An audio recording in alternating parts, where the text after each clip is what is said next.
we're in beautiful San Antonio, Texas. There's the Riverwalk. What a great and scenic place this is. Home of the Alamo. And, of course, the home of the Alamo Dome. And let me tell you something. It is jam-packed here tonight. We have, Scott, a different type of course tonight. It's going to be one of the longest courses that we'll see all year. This is the Chicago style, or if you prefer the kind of a layman's term, roundy round racing. And let's take a look at it. You'll see they'll chase each other, as I'm doing here with the telestrator. In essence, each lane has to make a complete lap. They'll finish where they start. Whoever makes the lap fastest wins the race.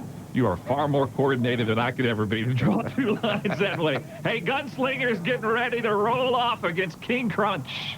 Scott Stevens out of Spring, Texas, so he's got a lot of fans here at the Alamo Dome. But I'm going to tell you what, when he lines up against Scott Hartsock out of Oldsmar, Florida, and the Gunslinger, he's taking on probably the hottest new Ford to come on the scene in a long time. Well, as you see, they have been given the start, and Gunslinger is rolling. These turns are going to be tough. You've got to be able to keep momentum and then really hit these cars hard. You can really tell that the horsepower, is, as it always is with these monster trucks, is a big, big factor. Gunslinger looked like he's taking that turn pretty good. Good enough to get a win, no doubt about it. And hey, a little bit of that front wheel up in the air at the end, but it's going to put him into the second round. King Crunch with a problem, and I don't know what happened to Scott Stevens, but he obviously was unable to complete the course. And as good as Gunslinger's running this Daffle, he would have been able to take him anyway. Gunslinger with a great run, as you said. They're getting that front wheel up in the air just a little bit. They're going to be able to use their horsepower on this track, and that's where we want to watch a couple of the big Hemis we'll be seeing in terms of Samson and also Barefoot a little bit later. They've got a lot of horsepower. Still got to make the tight turns, though. Little Tiger going up against Carolina Crusher. Gary Porter out of Wadesboro, North Carolina. He definitely would be the favorite here. Little Tiger, Brian Barthel, he is the underdog. Well, when you're talking about Gary Porter, Mike, you're talking about one of the all-time legends in this sport. He's been one of the greats year in and year out. His rivalry with Dennis Anderson and Gravedigger is legendary. He's taken an upstart on here in Brian Barthel and Little Tiger. Right now, Barthel would love to put Carolina Crusher on this trailer. Oh, there's a... Whoa! He really did a great save there, but that's going to hurt Crusher. That cost him big time, but I'll tell you, you mentioned it, Mike, a great piece of driving, but there we get it, the upset. Little Tiger knocks him off because of that miscue. I'm going to tell you, though, Porter's happy. He's still got his truck in one piece. He almost went over. We'll take a look at the finish again. Carolina Crusher with some problems. Little Tiger, Brian Barthel out of Coon Rapids, Minnesota, comes away with an upset win here early in our monster truck action. Look at this crowd, Scott. It's incredible, isn't it? 53,877 on hand in the Alamo Dome, and they're rocking tonight. Yeah, they are. We got a lot more monster truck action coming your way here on Monster Jam on TNN.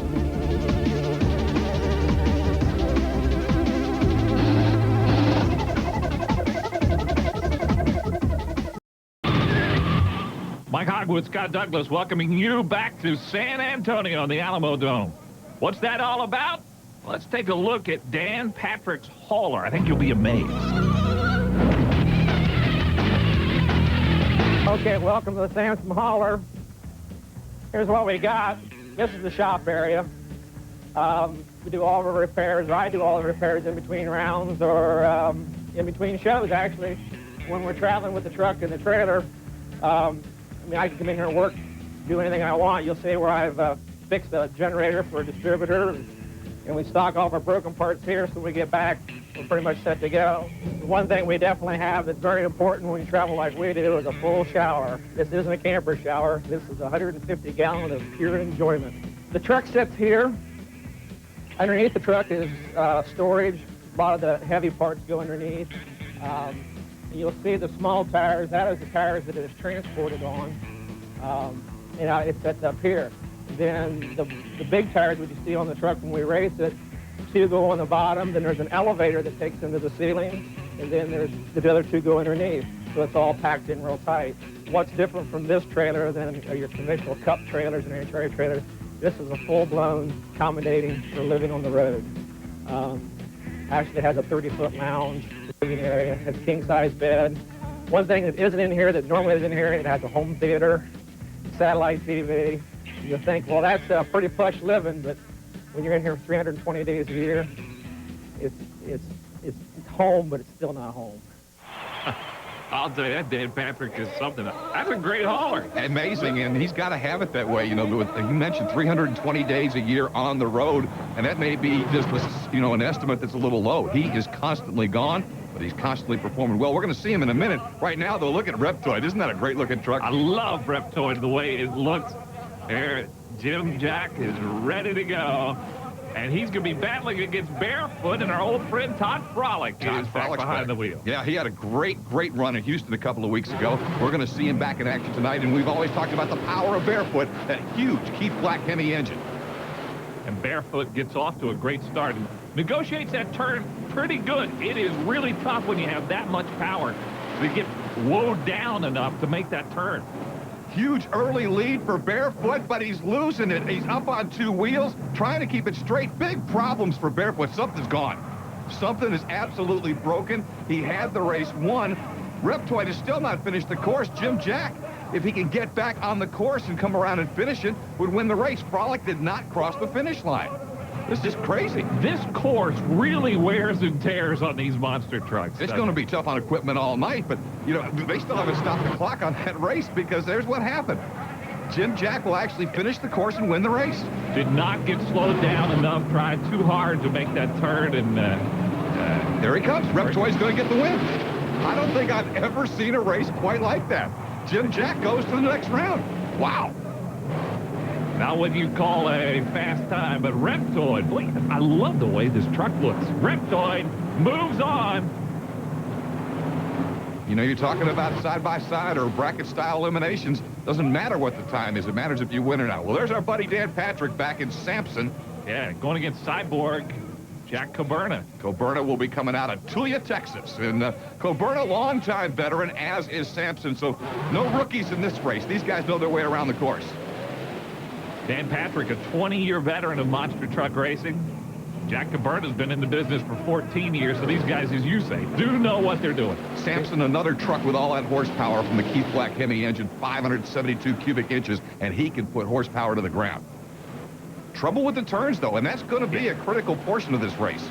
Some of these trucks seem to have so much horsepower and get going so hard down that straightaway that they just can't get slowed down enough to make that turn smooth. You hit it because Cyborg's given away a whole bunch of horsepower here, but he cornered better and almost pulled the upset. Nonetheless, give the win to Sampson. Dan Patrick moves into the second round. Sampson moves on. There's Monster Patrol. Paul Schaefer will be handling the wheel duties today. His opponent's one of the neat stories on the circuit. John Seesock. We're going to have a great feature on John coming up later in the show. Right now, though, he wants that 96 Ford F-250 to knock off the big block Chevrolet power of Monster Patrol. It's not going to be easy. These kind of courses, Monster Patrol always seems to run well on. Great combination. He does have makes a lot of horsepower, got the big engine, but this truck really handles well. Watch Schaefer in the corners, although Seesock's putting on a good run right now. Seesock, a really determined effort. But Monster Patrol, I would have to say, one of the favorites in this competition. And Monster Patrol is able to pull it off and pull away with the win. Ended up winning it by about 3 or 4 truck lengths, but I'll tell you, a pretty good run there for John Seesock and Sudden Impact. There's the margin of victory as Monster Patrol crosses that yellow finish line pole. You know, you'll be able to see both Monster Patrol and Sudden Impact at the Hartford Civic Center tomorrow night and Sunday. And here's Gravedigger Dennis Anderson. Always a favorite everywhere we go. Going against Eradicator and Andy Slifko. He's got his work cut out for him. Newcomer pretty much in the business in Slifko and Eradicator. He has to go up against the legend, the world's most popular monster truck, Dennis Anderson, the original behind the wheel of the Gravedigger. Another truck that loves turning courses. You can see how well he gets through the turn. I was going to say, that first turn, he really got through it, up and over that line of cars, and Gravedigger is motoring here. Almost slipped off the course, but you can see how far ahead he is. Dennis Anderson with a truly dominant performance. And he kind of gives it a little classic Dennis Anderson finish. You never know where the Gravedigger's going to go when Anderson's behind the wheel. And can you hear that crowd going crazy over the Gravedigger? What a run by Dennis Anderson. Let's watch it right here. You can see him flying, and look how he nosedives the truck. Then as it kicks back up, Dennis is just trying to gain control at this point. Boy, that got the crowd here stirred up, let me tell you. Look at this. All of them really applauding, and as you can see the flags, they love Gravedigger here in Texas. That skull and crossbones going everywhere. Well, you know, there's going to be some great monster truck action as we get to the second round. Gunslinger Little Tiger will be a great matchup, and Reptoid and Samson will be going head-to-head after those first-round victories. Of course, Reptoid, a surprise because Barefoot actually broke. And we have Monster Patrol and Gravedigger. That is a huge showdown here after round one. We look forward to that coming up here on Monster Jam. You know, it's always great to see the monsters here on TNN. You can see them live tomorrow and Sunday at the Gund Arena in Cleveland. And coming up next, got some Pro Stadium trucks. You want to hang around. This is going to be fun. Time now for a USHRA update. Atlanta, 1997. We had a good show here, Scott. Gravedigger taking on one of the hometown favorites, a good old boy from Marietta, Georgia, Bennett Clark in the Clydesdale, but no stopping Dennis Anderson and the Digger as he advanced on into the finals. Oh, well, here's a highlight. Wow, that is Joey Quick rolling over. Joey was okay, but not that truck. No. Throw that body away. Barefoot was strong as always. Todd Frolic with a solid run here as he goes into the finals where he would end up meeting Gravedigger for all the marbles. And once again, Digger with a great turn, able to hammer the finish against Barefoot. And as they do at most monster truck shows, some fun with some freestyle, and Gunslinger really put on a show. Yeah, Hardsock got the Ford fans on their feet with that show. All right, our Dan Moriarty is not here with us, as we've said. He is somewhere in Florida. Dan, how about it? You know, the lingo on this show is incredible. Now, this week's Jargon Jam, it's loaded down to help you explain lean and fat when talking about the engine, flag bender, you can figure that out, and blurping the engine. Now, I have no idea what that means, and neither will you when this piece is finished. I'm just kidding. You'll know. Jargon Jam.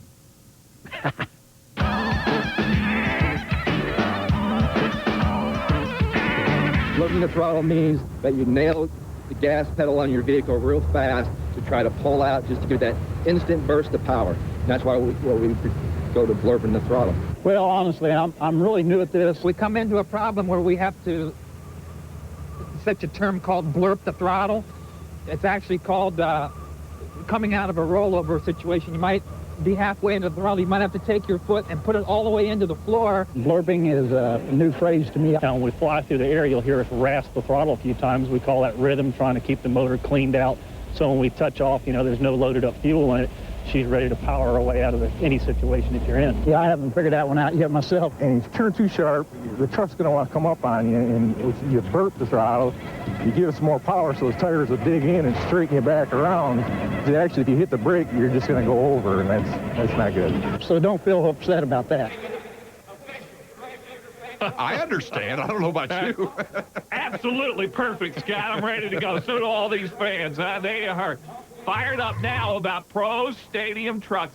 And this is always one of the fun events at our monster truck shows. And we got some good trucks going tonight. Absolutely. And what we're starting to see in the pro stadiums is when Pace Motorsports comes to town and the U.S. Hot Rod Association is sanctioning an event, you'll get several guys who have decided to kind of follow the circuit because they see there's money to be made there. And there's a Pace Motorsports point fund available. But still, a lot of the competitors are local. And that's what you have here, a mix of local guys against some of the touring guys like Thomas Ray White and some of the others that we'll see.